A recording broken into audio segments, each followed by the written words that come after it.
എനിക്ക് നിന്നെ കാണാൻ തോന്നാ.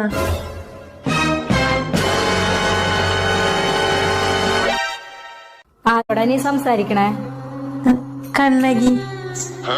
ഇത്ര നേരം? നാളെ സ്പോർട്സ് ഡേ അല്ലേ, അപ്പൊ സ്പോർട്സ് ഷൂ ഉണ്ടോന്ന് ചോദിക്കാനാണ്.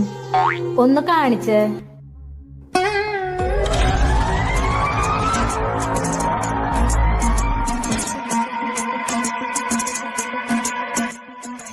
പറയടി. സംസാരിക്കണില്ലേ?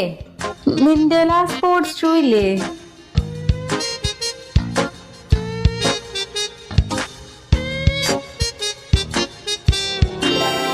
പെട്ടെന്ന് അമ്മ വന്നതാ, ഷോക്കായി. നീ പറ. മോളെ ഒന്ന് നിക്ക്, ഞാൻ കൊടുക്കാം. ആറ്റ ഫോണാ? കണ്ണകിയാ. ഹലോ കണ്ണകി.